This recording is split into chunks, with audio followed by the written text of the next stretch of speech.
was a cold day in the art room. We were all exposed to the mind-numbing announcements for up-and-coming events during the remainder of the school year from Mrs. Schwartz and Mrs. Hirschenfeld. I felt the same way you all did. I couldn't wait to leave the crowded room. Eventually, the Rodriguezes were announced as salutatorian and valedictorian. And even though we have the same last name and similar intellect, we're not related. After that meeting in the art room, I realized that I was given a slot of time at graduation to express anything I wanted to say. I knew I had to write a speech. As I continued to procrastinate up until last night, I had no idea what to write about. Then on my lap, it fell. The idea to write about my very first day as a high school freshman. This is the part where you all start to zone out. I began to write the numbers 7, 37, 31. This was the combination to my first lock after it was clipped. You see? The reason it was clipped was because my best friend Crystal and I accidentally switched locks, lost our combinations, and forgot to memorize them. This led to us waiting 4 hours after school so someone can help us get our belongings from our gym lockers. By the end of the day, Ms. Goring approached us, and after we told our story as to why we were the only students left in the school, she laughed and said, "Now you can write about this in your speech when you graduate." Who would have thought that the now Dr. Goring would turn out to be a prophet and help me write my speech? As I kept writing, I realized how quickly time flies. In the blink of an eye, 4 years have passed since I made this memory. I will never forget playing tag with Helena in the hallways, Caswell and his endless jokes, Corbena making fun of my laugh, and the philosophic conversations that Amanda and I shared. The day that Johnson & Johnson stocks went through the roof, all because of our infamous senior trip.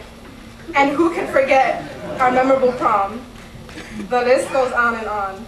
There's so much to say about everyone that I wish I can write a speech to all of you, similar to how we wrote each other's yearbooks. Although I'm listing my recollections, each of us has 4 years worth of memories.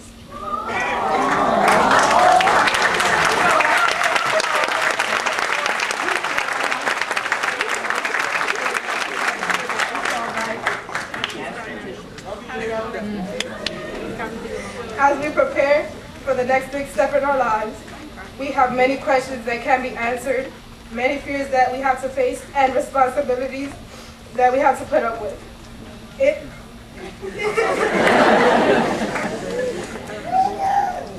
It's like entering high school all over again, except without metal detectors.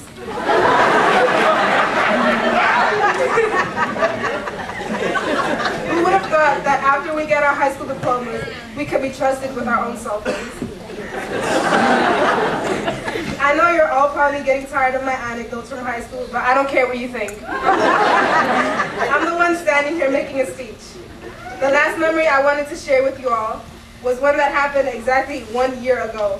I stood in the doorway of this auditorium, watching families, friends, and students getting situated for what we're all waiting for now. I took advice from the seniors last year, who graduated before us, and most of them told me that senior year would be easy. Once senior year began, I realized they all lied to me.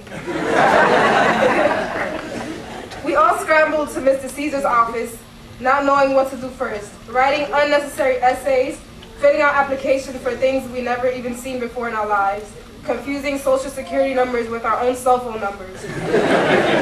We even went as far as taking silly exams that can determine our future. The only person I know that can tell the future so far is Dr. Goring. So why should I trust an exam?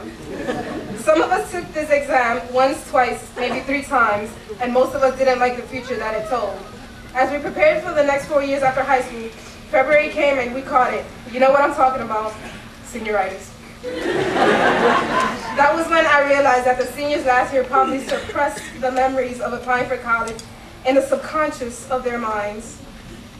I forgot to mention the difficult part of senior year. Luckily, we all made it through that.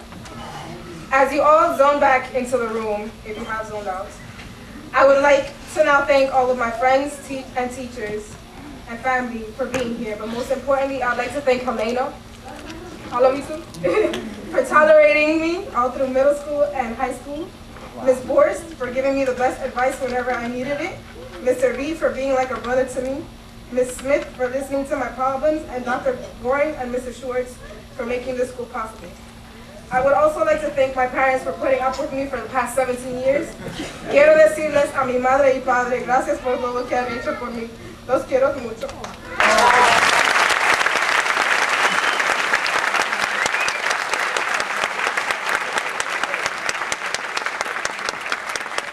Last but not least, I'd like to thank my little brother Leo because he paid me to have his name in my speech.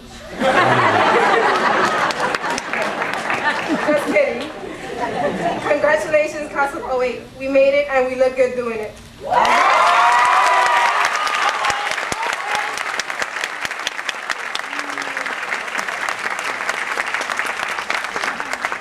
Wasn't that beautiful?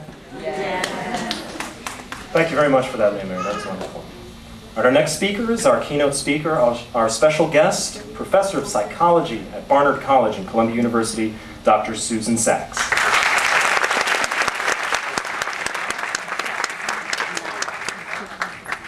Is it fair to have to follow that last speech?